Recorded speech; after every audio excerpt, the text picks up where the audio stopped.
Hey, we're saints. Father Chris here. Welcome to our Crucifixional life. I'm glad to have you beautiful people with us. We've been creating a firestorm all week of our own after the whole commencement address by Harrison Butker, who is, if you don't know, an NFL player, gave a commencement speech, created a firestorm. Very interesting speech. You can see it if you haven't watched it. I think there's a link below in our blah blah. You can find it and watch it. And again, I keep saying it, like, I'm not really interested in bashing the guy or praising the guy. He put his own thoughts out there, which I thought was awesome. He was brave, and his thoughts made me think. And we're talking about some of those ideas that I've been thinking about. Greg and I were talking about it. In one aspect, he was talking about he called it TLM, right? Is that what he called it? The Latin Mass. So for those who may not know, the Roman Catholic Church has, more modernized, services, but there is also, a group that does original Mass in Latin, all that stuff. So, and that was what he was talking about at one point in his speech. And all of it led me to think about, like, the world and its chaos, right? It is chaotic out there. And anyone who says it's not is fooling no one but themselves. The world is chaotic. I mean, look around you and you can see, like, the whole world is insane. I run around myself sometimes and I'm like, holy cow, I'm insane. Probably am. But I can't keep up with all of it. And, and if you don't join in the insanity and in the chaos, the world calls you out. There's that great saying, we talked about it earlier this week, from Saint Anthony the Great, who says, a time will come when men will go mad. And when one who is not mad and speaks out, they will say, you are mad. You are not like us, right? And that's kind of what's happening out there in the world today.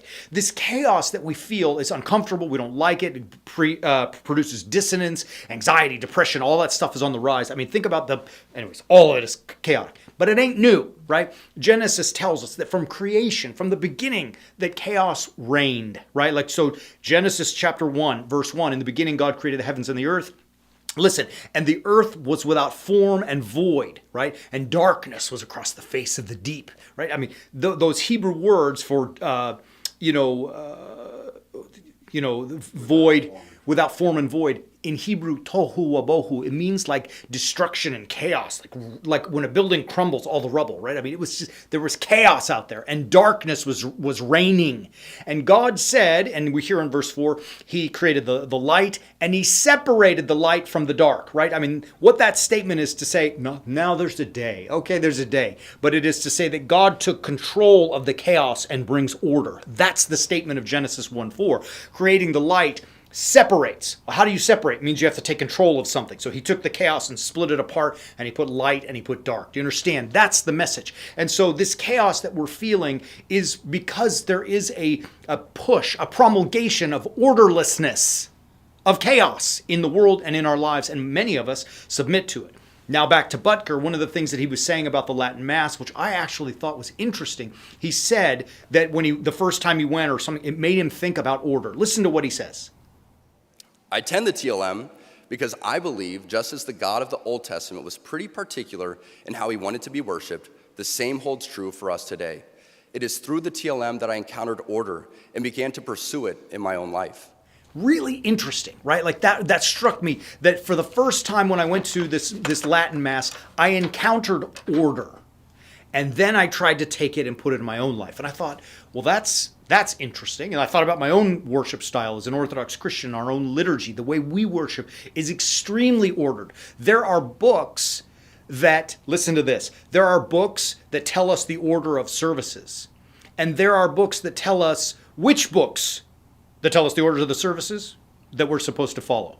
There's an order for the order. So maybe it's too much, I don't know. But the idea is that all things in the church should be done decently and in order. And that's not me making it up. That's right from St. Paul. Now let's jump to the New Testament, 1 Corinthians chapter 14. Paul is talking about prophesying and speaking in tongues. And he says, listen in verse 39 of chapter 14, brethren, earnestly desire to prophesy and to speak in tongues. Don't prohibit anyone. But let all things be done decently and in order. What the apostle is saying in that, in that early worship, which I think applies to our worship, and what I think Butker was saying about the Latin Mass, is let things be done orderly, right?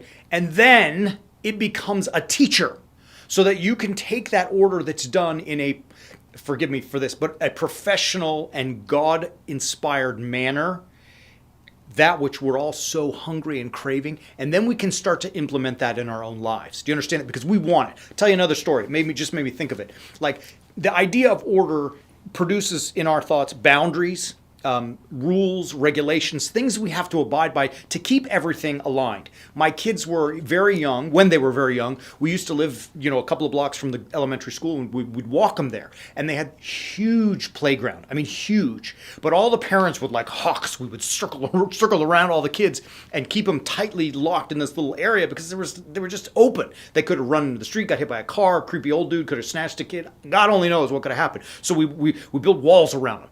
We left one summer, we left at the end of the school year, after the summer came back, and there was fencing all around the playground. And all of a sudden, because of that order, because of those boundaries, they were free to run all over the place, right? No parents had to be a protective wall anymore. They had that boundary that gave them not just safety, but more space, right? They could run across the whole playground now, not just where we can find them, because they had order. Does that make sense? And that's something that all of us are craving in our lives. Let me tell you, my church, again, not bragging, just fact, is exploding.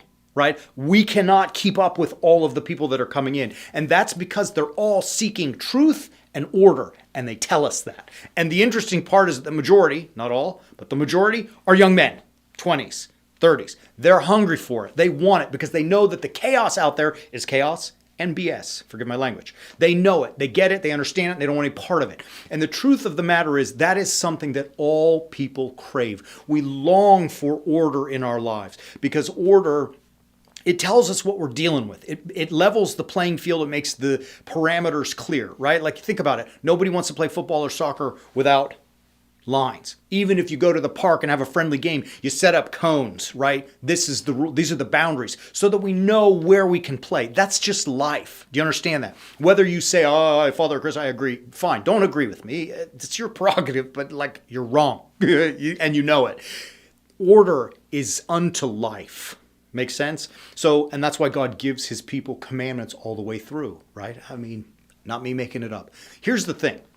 For those of us that are aspiring to be warrior saints and are really kind of sick of that chaos and want to find a semblance of order in their own lives, check out what we do. Visit our website, warriorsaints.org. We're pretty good at teaching the Word of God, helping you understand that, which is the goal, parameter, ordinance, statute, setter, right? That's what God is telling us to do.